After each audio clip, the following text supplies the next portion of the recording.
Buenas, bueno, hoy estamos con Priscila, Julieta, Sofía, Lauti y Facu para tener una entrevista, una charla para hablar del constitucionalismo, más centrado en el liberal. Eh, Empecemos con las preguntas. ¿En qué consiste el constitucionalismo en general? Y mira, el constitucionalismo es la forma de organizar un Estado en base a una ley suprema, al que el resto de las normas jurídicas deben respetar. La Constitución que asegura al pueblo la igualdad, el goce de sus derechos naturales, el respeto a su dignidad humana y organice y limite los poderes del Estado, diferenciando entre poder constituyente propio del soberano para darse una constitución y poder reformarla, y los poderes constituidos que gobiernan en base a ella, limitados por otros y son elegidos por la mayoría popular. ¿Para qué sirve el constitucionalismo? Sirve para igualar a todos los ciudadanos bajo los mismos derechos, deberes y obligaciones y garantizar esa igualdad ante la ley. Bueno, ahora pasamos a hablar un poco de lo que viene siendo el constitucionalismo social y en qué contexto surgió el mismo. El constitucionalismo social fue el resultado de las desigualdades económicas y la falta de derechos en la mayoría de la población durante los siglos XIX y XX, que a pesar de que el constitucionalismo liberal había promulgado la igualdad de los seres humanos, esta no se reflejaba en la sociedad de la época. El constitucionalismo social también se define como una ideología, ¿no?, que defiende que el Estado intervenga políticamente en la economía y en la sociedad para que se lleven a cabo políticas sociales entre sí y que éstas puedan garantizar el acceso a la sanidad, pagar un subsidio de desempleo y ofrecer educación gratuita y universal. También una de las características que representa son la de los derechos de los trabajadores, ¿no? En todos los textos que se hablan de esto hacen hincapié en los derechos sociales, especialmente en el caso de, bueno, de los trabajadores, ¿no? Que aunque existieron diferencias dependiendo del país, ¿no? Algunas de las leyes más comunes fueron las que limitaban la jornada de trabajo a 8 horas, la creación de seguros de enfermedad y maternidad y vejez, ¿no? Y también el derecho a huelga o la aparición de leyes que protegían los contratos laborales de los trabajadores. También como conclusión de los derechos individuales continuaron, ¿no?, siendo defendidos por el Estado y aunque quedaron subordinados al bien común. También una de las características es la economía, que el constitucionalismo social abogaba por la intervención del Estado en la economía. No se trataba, como en los sistemas socialistas, de planificarla, sino más bien como de corregir los excesos, ¿no? Y el primer paso de esto fue legislar sobre los derechos sociales, y a esto le siguió la regulación del funcionamiento de las empresas privadas, impidiendo la explotación de los trabajadores, que igualmente se creó una política de distribución de riqueza usando los impuestos para conseguirlo, ¿no? Y la base era que los más favorecidos pagaran más con el fin de que la sociedad se beneficiara en su conjunto, ¿no? Y que por último también se reconoció el derecho a los trabajadores a organizarse, defender sus derechos y negociar directamente con los empresarios, y que la herramienta principal para hacerlo eran los sindicatos, que podían convocar huelgas legales. Y uno de los hitos en la historia del constitucionalismo social fue la creación de la Organización Internacional del Trabajo, que este organismo supranacional apareció en 1919 y está formado por gobiernos, sindicatos y empresarios, y que su función original era ayudar a los trabajadores del mundo a reclamar sus derechos, impulsando la inclusión de estos en las constituciones. ¿En qué consiste el constitucionalismo de tercera generación y en qué contexto surgió este constitucionalismo? La tercera generación surgió en el siglo XX, que demostraba que el desarrollo tecnológico permite mejorar la calidad de vida, pero que también tiene consecuencias indeseables, ¿no? Como por ejemplo el daño al medio ambiente. Y también, por otro lado, la Segunda Guerra Mundial, la Guerra Fría y la invención de armas capaces de destruir ciudades enteras hicieron surgir movimientos que reivindicaron la paz como un valor, ¿no? Y que para enfrentar estos problemas se necesitaban recursos judiciales que contribuyeran a la protección de la sociedad en su conjunto, ¿no? Y por ello, hacia 1980, nacieron los derechos de incidencia colectiva, que era, por ejemplo, la defensa del medio ambiente, el derecho a la paz, derecho de los pueblos y los derechos de los consumidores. Bueno, ahora pasamos a hablar un poco de lo que viene siendo el constitucionalismo liberal y la pregunta sería ¿en qué consiste el constitucionalismo liberal? El constitucionalismo liberal nació como respuesta filosófica, jurídica, política a las monarquías absolutistas que prevalecieron en Europa durante el siglo XVII. Aunque se considera que Inglaterra fue donde nació el concepto de Estado de Derecho, fueron las constituciones estadounidenses, francesas, las pioneras en este ámbito. Frente al monarca con poderes absolutos y que utilizaba la religión como legitimadora, los filósofos racionalistas pusieron a la razón, a la igualdad y a la libertad como base del Estado. El Estado constitucional, según el constitucionalismo liberal, debía estar sujeto a lo establecido en su Carta Magna. Debía existir separación de poderes para que ningún organismo o persona pudiera acaparar demasiado. Otra de las principales características de este tipo de constitucionalismo es que proclama la existencia de una serie de derechos que el individuo tendría por el simple hecho de ser seres humanos. Bueno, primero paso a contar un poco de lo que surgió en ese siglo. En Europa del siglo XVII tenían como régimen político el absolutismo. En este, el monarca, o sea, el rey, gozaba de los poderes casi ilimitados y existían clases sociales sin apenas ningún derecho.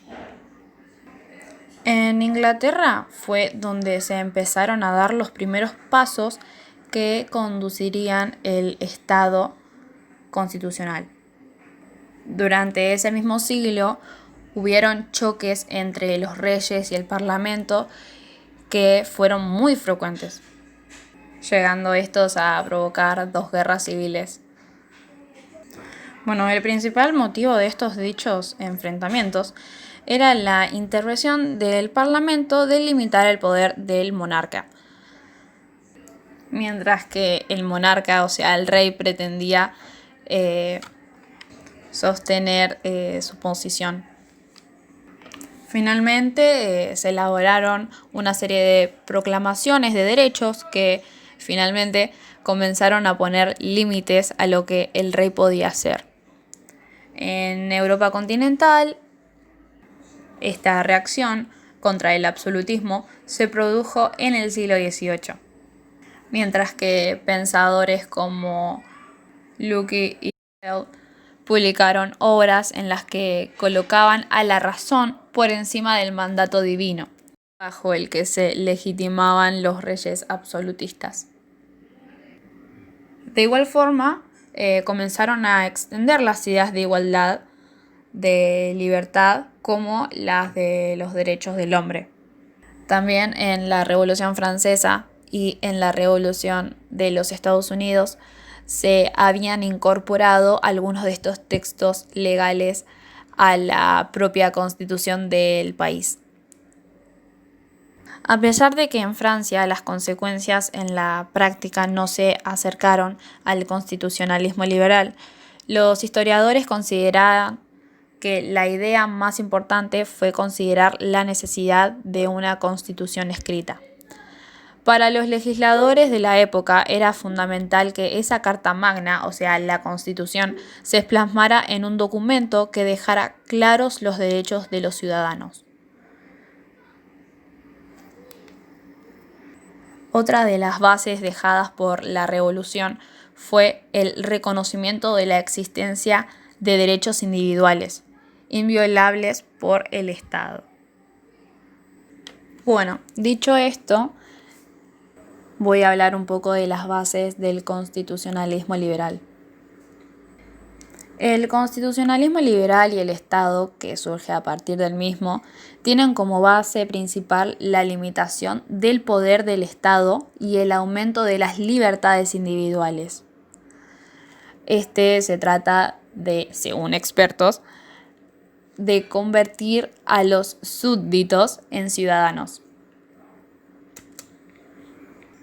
Los derechos de cada individuo vienen recogidos de la propia Constitución, aunque luego se desarrollen en las leyes ordinarias. Este concepto se reforzó con la división de poderes, evitando que ningún organismo o cargo acumularan demasiadas funciones y quedaran sin controlar. Bueno, la soberanía, anteriormente en manos del monarca, o sea de los reyes, pasó a ser titularidad del pueblo. Una de las más importantes aportaciones del constitucionalismo liberal fue declarar la libertad y la igualdad como derechos consustanciales del ser humano. La principal característica del constitucionalismo liberal es la exaltación de la libertad individual frente al poder estatal. Esto significa que cada persona tiene el derecho de expresarse, pensar, actuar como cada uno desee. El único límite sería no perjudicar la libertad de los demás. Entonces, el Estado no puede imponer privaciones o sacrificios contra la voluntad de cada individuo ni interferir en su vida privada. Para este tipo de constitucionalismo, todos los seres humanos nacen iguales. Este concepto implica que el estatus de cada individuo no debe establecerse por razones de sangre y familia. Sin embargo, esa igualdad no significa que todos los hombres deben ser iguales en su nivel de vida o en su situación económica. Esto se limita igual ante la ley, ante el Estado como institución. Igualmente, este concepto de igualdad tardó en llevarse a la práctica muchísimo tiempo. En Estados Unidos, por ejemplo, no se introdujo en los textos legales hasta el siglo XIX, mientras que al siglo siguiente se introdujeron las llamadas libertades civiles, como la libertad de expresión, el derecho de sufragio universal o la libertad de religión. Bueno, y gracias a esto, como sabemos, el poder estatal se separó en tres partes: el poder judicial, el poder legislativo y el poder ejecutivo. Cada uno es ejercicio por órganos diferentes y una de las principales funciones de esta separación, además de no concentrar poderes en un solo organismo, es ejercer un control mutuo para que no se produzcan excesos de poder. Bueno, y para cerrar esta parte, resalto que el constitucionalismo liberal es un ordenamiento jurídico que se expresa a través de una constitución escrita. Esta constitución es la ley suprema que organiza a nuestro país, garantizándonos la vida, la libertad y los derechos de nosotros. Además declara que todos los seres humanos nacen iguales, terminando la libertad de cada individuo cuando empieza la de otros. Este acontecimiento histórico permitió avanzar en las libertades humanas, otorgándoles derechos y obligaciones a las personas, separando la Iglesia del Estado, así también como la división de los poderes para evitar el abuso de su concentración en una sola persona y una forma de intervención estatal limitada a asegurar los derechos básicos y vigilar sus cumplimientos. ¿Cuáles son los derechos civiles más reconocidos en el constitucionalismo liberal? Primero que nada, quería mencionar las ideas del constitucionalismo liberal. Tuvieron una influencia significativa no solo en las constituciones estadounidenses y francesas, sino también en la de Argentina.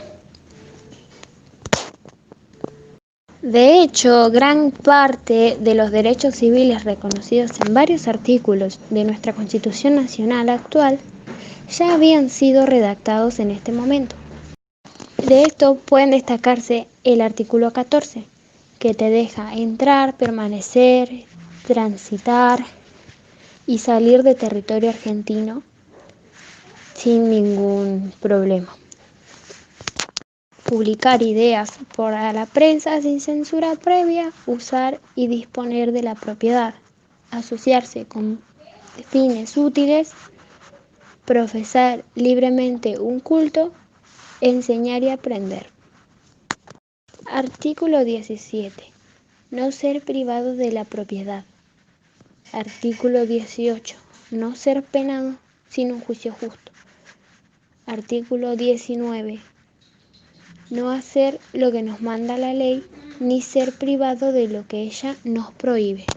Artículo 16. Todos los habitantes son iguales ante la ley, y no se prejuzga a nadie sin importar el género ni nada. Artículo 20. Son válidos todos los derechos civiles para los extranjeros que habitan en el territorio argentino. ¿Y qué pasó con los derechos políticos? En el caso de los derechos políticos, estos no tuvieron un reconocimiento tan detallado en la Constitución Nacional de 1853 como la tuvo los derechos civiles. Sin embargo, esto no implicó que fueran omitidos o negados, ya que en el artículo 33 se encuentra que las declaraciones, derechos y garantías que enumera la Constitución no serán entendidos como negación de otros derechos y garantías no enumerados, pero que nacen del principio de la soberanía del pueblo y de la forma republicana del gobierno. La numeración pormenorizada de estos derechos fue incorporada posteriormente en los nuevos derechos y garantías contemplados en el artículo 36 y 43 de la Constitución Nacional durante la Reforma Constitucional de 1994. Bueno, esas fueron todas las preguntas de esta entrevista, de esta conversación que tuvimos con los chicos, así que nada, terminamos y bueno, chao chicos.